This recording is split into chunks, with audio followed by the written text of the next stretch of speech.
একটা সময় আমাদের প্রত্যেকের জীবনেই আসে যখন আমরা বলে থাকি যে আমি তো অনেক দোয়া করছি, আমি তো অনেক দোয়া করলাম, কিন্তু কিছুই তো কবুল হচ্ছে না।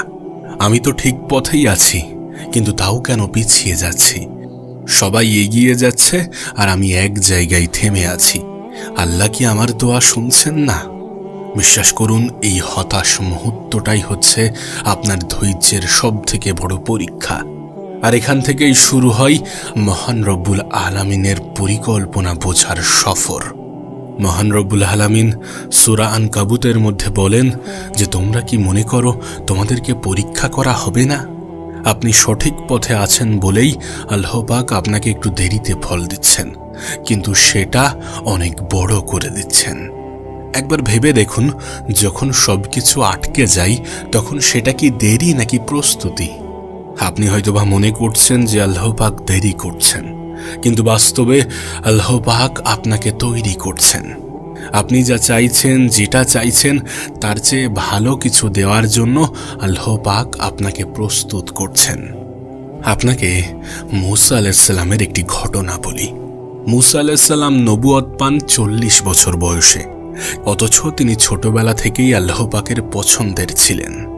আল্লাহ পাক বলেন যে আমি তোমাকে আমার জন্য তৈরি করেছি, সূরা তোহা 41। তার জীবনের প্রত্যেকটা দেরিই ছিল আল্লাহ পাকের প্রস্তুতির অংশ। কেন আল্লাহ পাক সবকিছু একসাথে দেন না? আমরা হয়তোবা এমনটা ভাবি, কিন্তু প্রকৃত অর্থে আমরা এখনো সেইভাবে সবকিছু নেওয়ার জন্য প্রস্তুত নই। আমরা যেটা চাইছি সেটা পেলে হয়তোবা আমরা সেটাকে সামলাতে পারবো না, কারণ আমরা ভাঙার মাঝেই ঘুরছি। সেই জন্যই আল্লাহ পাক আমাদেরকে অপেক্ষা করান, কখনো কখনো ধৈর্যের পরীক্ষা নেন, কখনো কখনো আমরা আল্লাহ পাকের উপরে বিশ্বাস রাখি নাকি হতাশ হয়ে পড়ি, রবকে দোষারোপ করি, এমন কিছুর পরীক্ষা নেন। আপনি নিজেও খেয়াল করেছেন যে দুঃখের সময়ে আপনি বেশি ইবাদত করেন, কান্নার সময়ে আপনি আল্লাহ পাককে বেশি স্মরণ করেন।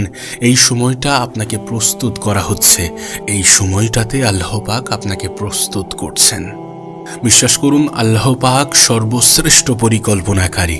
তিনি আমাদের জন্য যেটা করেন, যতটুকু করেন আমাদের ভালোর জন্য করেন। আমরা যেটা চাইছি সেটা সবসময় আমাদের জন্য উপযুক্ত নাও হতে পারে। আপনি যেটা পাওয়ার জন্য কান্না করছেন, হতে পারে সেটা পাওয়ার পরে আপনার ক্ষতি হবে। আমরা তো এটার গ্যারান্টি দিতে পারি না যে আমরা যেটা চাইছি সেটা 100% পারফেক্ট, সেটাই সব থেকে সঠিক।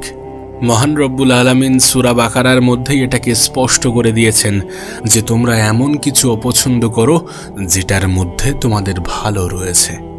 বিশ্বাস করুন, আল্লাহ পাক আপনার দোয়া ফেলে দেন না। তিনি সেটাকে ধরে রাখেন ঠিক সেই সময়ের জন্য যখন আপনি সেটা পেলে শুধুমাত্র খুশি নয়, বরং তৃপ্তিও পাবেন। আপনার দোয়া এখনো কবুল হয়নি তার মানে এটা নয় যে আপনি বাতিল হয়ে গেছেন। নিঃসন্দেহে আপনি আল্লাহর প্ল্যানের মধ্যেই আছেন, শুধু একটু ধৈর্যের প্রয়োজন। আমরা তো প্রায়ই বলি যে সব ঠিক হয়ে যাবে ইনশাল্লাহ, ধৈর্য ধরতে হবে। আপনি কি একবারও ভেবে দেখেছেন যে ধৈর্য মানে কি শুধুমাত্র চুপচাপ হাত গুটিয়ে বসে থাকা, নাকি সমস্ত কিছুকে মেনে নিয়ে সামনে এগিয়ে যাওয়া, সঠিক সময় সঠিক পরিস্থিতির জন্য নিজেকে প্রস্তুত করা? কোরআন এবং তাফসীর আমাদেরকে এটাই শেখায় যে সাবার মানে শুধুমাত্র চুপচাপ বসে থাকা নয়, শুধুমাত্র সহ্য করা নয়, বরং এটা হলো ঈমানি প্রতিরোধ। নিশ্চয়ই আমাদের আল্লাহ ধৈর্যশীলদের সাথেই আছেন। সূরা বাকারা 115। এখন প্রশ্ন হচ্ছে, এই ধৈর্যশীল কারা? তারা কিভাবে থাকে, কিভাবে আল্লাহ পাকের স্বাদ পায়? এখন কোরআনের দৃষ্টিতে ধৈর্য বা সবর বলতে বোঝায় আত্মাকে পাপ থেকে মুক্ত রাখা। এটা শুধুমাত্র কষ্টের মুহূর্তে চুপ থাকা নয়, বরং সমস্ত অপরাধ থেকে নিজেকে বিরত রাখা এবং কঠিন সময়গুলোতে আল্লাহর উপরে ভরসা রেখে পরিস্থিতির মোকাবেলা করা। হয়তোবা কিছু মানুষ আমাকে অবহেলা করছে, কিন্তু আমি জানি আমার রব আমাকে দেখছেন এবং তিনি আমাকে অনেক বেশি ভালোবাসেন, আমাদেরকে অনেক বেশি ভালোবাসেন। এই বিশ্বাসটা রাখা উচিত, কারণ এটা কোনো কল্পনা, কোনো গল্প মিশ্রিত লাইন নয়, এটা বাস্তব, এটা সত্য। যদি ভালো না বাসতেন তাহলে এতটা আমরা তার থেকে দূরে থাকা সত্ত্বেও তিনি কেন আমাদেরকে রিজিক দিতেন, তিনি কেন আমাদেরকে ভালো রাখতেন, তিনি কেন আমাদেরকে সুস্থ রাখতেন? নিঃসন্দেহে এই সমস্ত কিছু প্রমাণ দেয় যে আমাদের রব আমাদেরকে অনেক বেশি ভালোবাসেন। ধৈর্য ধরা মানে কঠিন সময়গুলোতে ভেঙে পড়া নয়, বরং সবর করা। ধৈর্য মানেই হচ্ছে কঠিন সময়গুলোতে আল্লাহ পাকের উপরে বিশ্বাস রাখা, ভেঙে না পড়েও কাঁদতে পারা এবং অভিযোগ না করা। আমি আমার সমস্ত দুঃখ কষ্ট মহান রব্বুল আলামিনের কাছে শেয়ার করছি, আল্লাহ পাকের কাছে শেয়ার করছি। এই লাইনটি বলেছিলেন ইয়াকুব আলাইহিস সালাম, যিনি তার প্রিয় সন্তানকে হারিয়েও বলেননি যে আল্লাহ পাক কেন এমনটা করলেন। আপনার সফলতা দেরিতে আসছে, আপনার সাকসেস ডিলে হচ্ছে, তার মানে এমনটা নয় যে আপনি ব্যর্থ। এমনটা কেন ভাবছেন? হতে পারে আল্লাহ পাক আপনাকে ধৈর্যের ডিগ্রি দিচ্ছেন। ঠিক যেই সময়ে আপনি অপেক্ষায় থাকেন সেই সময়ে আল্লাহ পাক আপনাকে প্রস্তুত করেন। আপনি পরিশ্রম করছেন, আপনি ধৈর্য ধরছেন, আপনি নামাজ পড়ছেন, আপনি দোয়া করছেন, কিন্তু কিছুই হচ্ছে না। আপনার মনে হচ্ছে কিছুই হচ্ছে না, কিন্তু আল্লাহ পাক আপনাকে কি দেখছেন না? অবশ্যই তিনি দেখছেন এবং তিনি জানেন আপনার মনের মধ্যে কি চলছে, আপনি কি চান, এবং তিনি এটাও জানেন যে কোনটা আপনার জন্য উত্তম আর কোনটা আপনার জন্য উত্তম নয়। একটা কথা মনে রাখবেন, ধৈর্য মানে শুধুমাত্র চুপ থাকা নয়, আল্লাহ পাকের উপরে ভরসা রেখে চুপ থাকা, সঠিক সময়ের অপেক্ষা করা, নিজেকে ঠিক রাখা এবং সময় মতো ফল পাওয়ার আশা করা। বিশ্বাস করুন, আল্লাহ পাকের কাছে ধৈর্যশীল বান্দার জন্যে আলাদা প্ল্যান থাকে। আপনার ধৈর্য কিন্তু বৃথা যায় না, যাবে না। আপনার নাম প্রত্যেকটা দিন আল্লাহ পাকের সামনে উঠছে, আপনি শুধু থামবেন না ইনশাআল্লাহ। আচ্ছা, আপনি কি কখনো এমন সময়ের মধ্য দিয়ে গেছেন যেখানে আপনি আপনার সবটুকু দিয়ে চেষ্টা করলেন কিন্তু হলো না, ভেঙে গেল? যেখানে আপনি কিছু চাইলেন, পেলেন না, বরং উল্টো বঞ্চিত হলেন এবং আপনার মনে হচ্ছে যে আপনি ব্যর্থ? কখনো কি এমন পরিস্থিতি আপনার জীবনে এসেছে?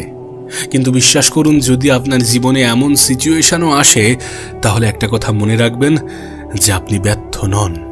আর আপনি মনে করতেই পারেন যে আমি ব্যর্থ, কিন্তু বিশ্বাস করুন, কোরআন বলে যে ব্যর্থতা আপনার জন্য শ্রেষ্ঠ নিয়ামত।